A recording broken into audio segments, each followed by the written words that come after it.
नमस्कार दोस्तों। Ocean network में आपका स्वागत है। ये तो आप जानते ही हैं कि दुनिया की सबसे तेज अर्थव्यवस्था इस समय भारत है। और आपको ये भी पता है कि रसातल में जाने वाली अर्थव्यवस्था हमारे पड़ोस में है, यानी पाकिस्तान है। और पाकिस्तान की जो बदहाली है उसी का नतीजा है कि आज कोई मुस्लिम देश भी उसकी बाह पकड़ने को तैयार नहीं है, उसका साथ देने के लिए तैयार नहीं है।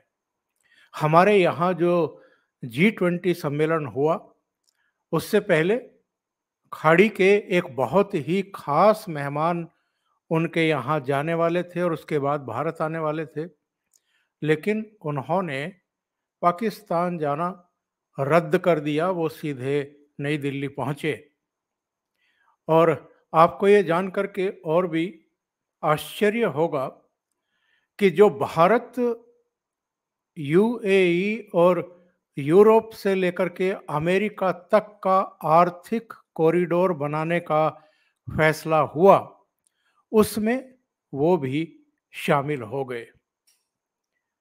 अब बहुत सारे लोग हैं जिनको लगता है कि साहब ये बीआरआई जो अ, चीन का एक बहुत ही महत्वाकांक्षी आर्थिक कॉरिडोर है, बेल्ट एंड इनिशिएटिव जिसको बोलते हैं, वो रोड अलग अलग देशों से होकर के गुजरता है।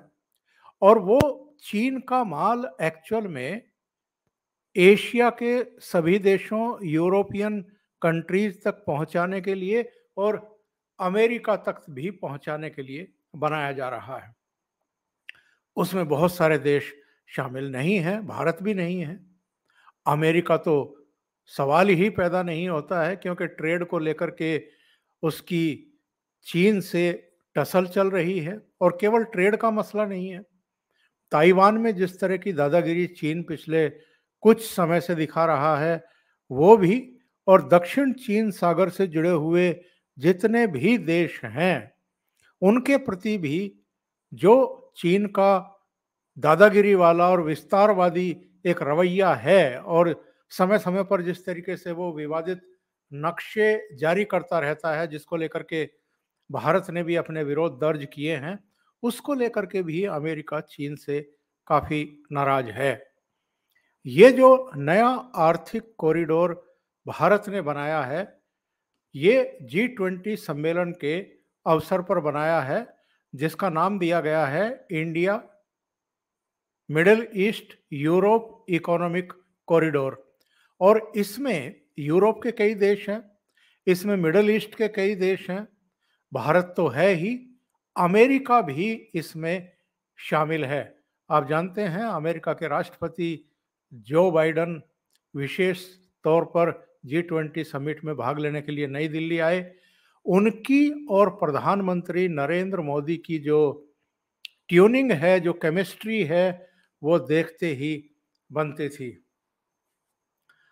दूसरी घटना एक हो रही है 12 सितंबर से। 9 और 10 सितंबर को G20 समिट हुई नई दिल्ली में।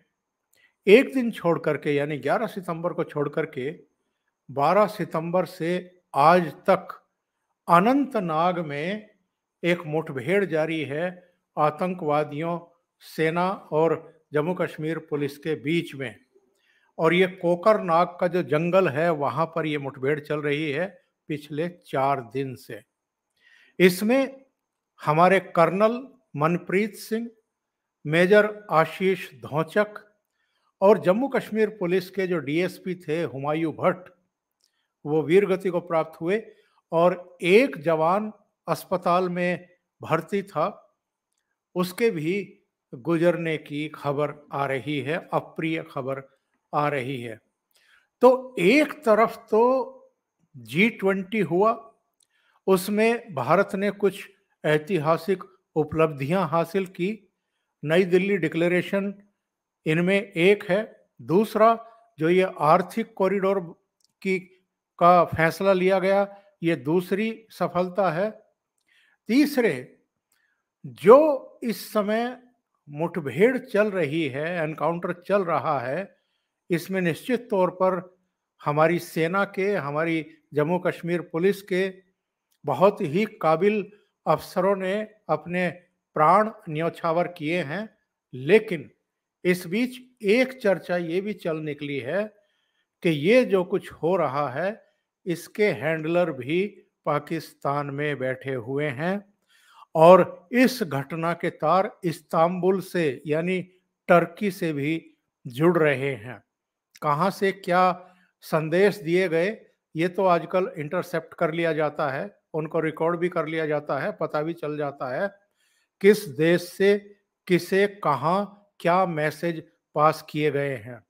जिस समय ये घटना हुई है उससे पहले के 24-36 घंटे के जितने भी कॉल वगैरह हैं, वो सब जो हमारी रक्षा सुरक्षा विशेषज्ञ हैं, जो टीमें हैं, वो इन पर ध्यान रखती हैं, ये चीज़ों का पता लग जाता है। लेकिन जानकारी ये मिल रही है कि साहब, ये जो कुछ हुआ है, ये एक मुखबिर की गद्दारी की वजह से हुआ है। वो डबल एजेंट था, वो आतंकवादियों से भी मिला हुआ था, वो हमारे सेना के अफसरों से भी मिला हुआ था। सेना के अफसरों को कोई सूचना दी, पहले से वहाँ एम्बुश लगा हुआ था और हमारे 3 जाबाज अफसर इसमें काम आ गए, वीर गति को प्राप्त हो गए। लेकिन खबर इससे बड़ी है जो मैं आपको बताने जा रहा हूँ। एक तरफ तो पाकिस्तान के इशारे पर, पाकिस्तान की इच्छा पर, पाकिस्तान की साजिशों के चलते हमारे काबिल अफसर जो हैं वो वीरगति को प्राप्त हो रहे हैं आतंकवादियों के साथ मुठभेड़ में, एनकाउंटर में। दूसरी तरफ हमारे यहाँ ऐसे लोग भी हैं जो पाकिस्तान की बदहाली को लेकर के बड़े चिंतित हैं। ये जो आर्थिक कॉरिडोर का फैसला किया है भारत ने, मिडिल ईस्ट ने, यूरोप ने और अमेरिका ने मिलकर के, ये अगर चीन की बीआरआई का ही जवाब है तो इससे नुकसान किसको होने वाला है? एक तो चीन को होने वाला है, दूसरा पाकिस्तान को भी होने वाला है। और भारत ने बहुत सोच समझ करके ये जो आर्थिक कॉरिडोर का समझौता किया है, ये चीन को उसकी हदें बताने के लिए, इसके अलावा चीन के पैसे पर जो अभी तक अपने देश और अपनी अर्थव्यवस्थाएं, अपनी इकोनॉमी चलाने की कोशिश कर रहे थे, उनके लिए भी इसमें बहुत बड़ा संदेश छिपा हुआ है। हमारे यहाँ पाकिस्तान परस्त लेखकों, पत्रकारों, संपादकों, राजनयिकों और अलग-अलग क्षेत्रों के कुछ लोगों की कोई कमी तो है नहीं। अतीत में भी हम लोगों ने बहुत देखा है, गुलजार से लेकर के नायर साहब जो पत्रकार हुआ करते थे, वरिष्ठ लेखक हुआ करते थे, कुलदीप नायर, ये सब बाघा बॉर्डर पर जाकर के मोमबत्ती जला करके और पाकिस्तान को सद्भावना का संदेश देने की कोशिश करते थे, सफ़ेद कबूतर उड़ाते थे, शांति का संदेश देते थे। लेकिन उस समय कितना खून खराबा हुआ जम्मू कश्मीर में, नई दिल्ली से लेकर के कलकत्ता, मुंबई, कोई बड़ा शहर, कोई राज्य ऐसा छूटा नहीं था जब आतंकवादियों ने भारत को लहूलुहान ना किया हो। जब से नरेंद्र मोदी आए हैं, तब से पाकिस्तान को भी और पाकिस्तान परस्तों को भी उनकी हदों में रखा गया है। ऐसे बहुत सारे पत्रकारों के नाम मैं गिना सकता हूं। आज मैं केवल एक की चर्चा कर रहा हूं, शेखर गुप्ता की।